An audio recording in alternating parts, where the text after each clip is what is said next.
Hello, hello, hello. Here we are, people, again with our weekly recap. Don't worry, this is the third time that I've done this tonight, so we're going to hope this one actually saves. My patience is very thin tonight, so I'm going to cut out some of the things that I've said in the other two, make this shorter. Plus, most of you dumb fucks are still watching the Cardinals, so you're probably not going to see this till tomorrow, anyways. Anywho, we've got everything sorted out to where there's three teams that are tied for first, and then we've got the rest of the pack. Obviously, I'm bringing that up because my team is 4-1 and is looking pretty good, and going to go to 5-1 because I get to play Mark this week, and Brandon Marshall will be outscored by Alshon Jeffrey. We've got a couple things to go over. One is that it's probably going to be a down week, or weekend, I should say, for the league because the majority of us are going to be at the Chiefs game on Sunday and in Kansas City this weekend. So if you want to go to Big Whiskey's, great. You might be there with like two people. I'm sure Hobbs will be there drunk. And other than that, I can't vouch for anyone else. Maybe Dylan, if you want your dick sucked. As far as the other stuff, we've got a little bit of trash talk to go over. I also want to talk about last week's winners and last week's losers. And then that's about it. A couple trades happened today. We had Hobbs popping his trade cherry with me. I know some people are probably bashing that trade. Fuck it. I was ready to cut my losses with Martin. He'll probably tear it up the rest of the year. That's how I do it. And then Newbold also tried to trade away his entire team. Zach was trying as well, but they settled for just moving 5 players instead. So hop on, check that out if you want. Another thing is make sure you guys are paying attention to your free agent budget. That is a commissioner thing, not a competitive thing, because I want everyone to spend all their money. But just make sure that you are paying attention to that and that you have enough to last you through the rest of the year. Let's get to the smack talk, what we really are waiting for.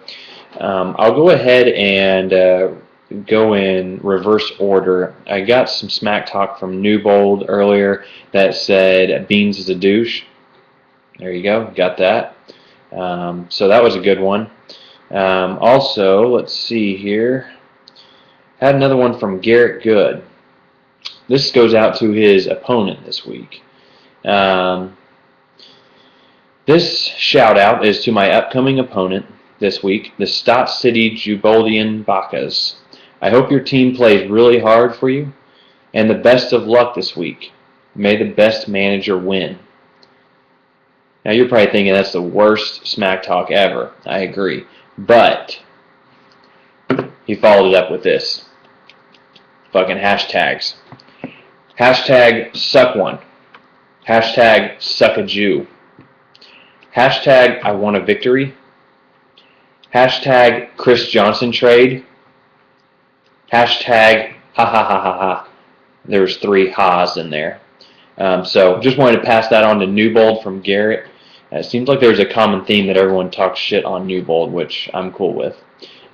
He's moving into a new house, so don't forget that, people. We need to break that fucking thing in on a Sunday and really just fucking jerk off everywhere. I mean, we're going to be coming everywhere. Courtney will understand that reference from This Is the End. We're going to be coming all over Newbold's house.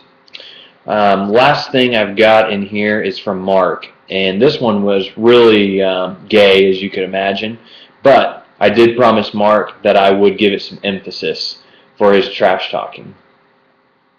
And by the way, he wanted this to be anonymous. Let's be real.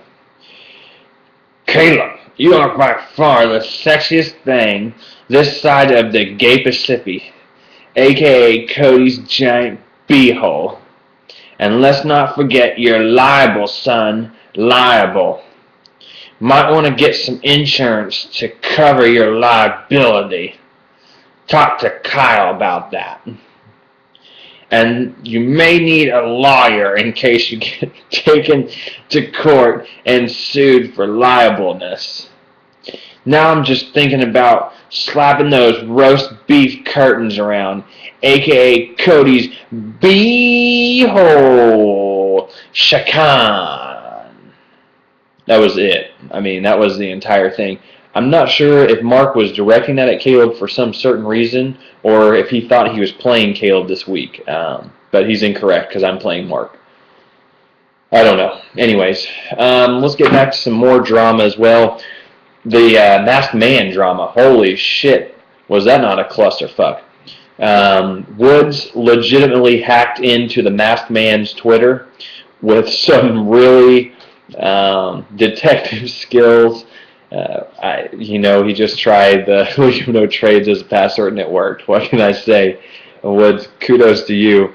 Woods is the only person who knows the true identity of the Masked Man. And I think it's hilarious how much stress this has caused our league of people trying to find out who this fucking villain is.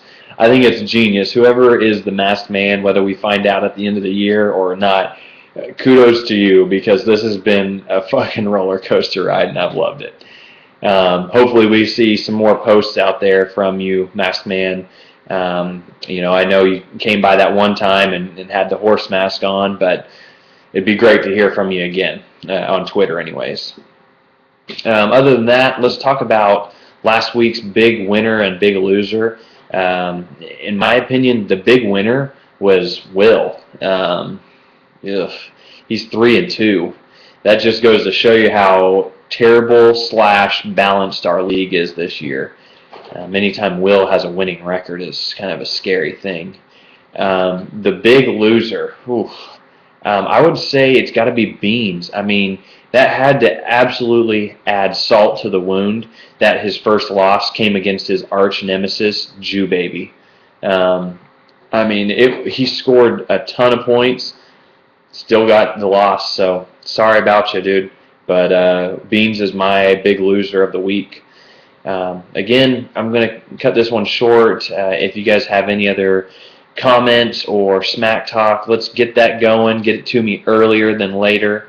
Remember that the waivers are now set for 11 a.m. Central Time. Keep that in mind. It probably won't have an effect on anything. And hopefully you all score less than 70 points this week, except for me. Kamish signing out.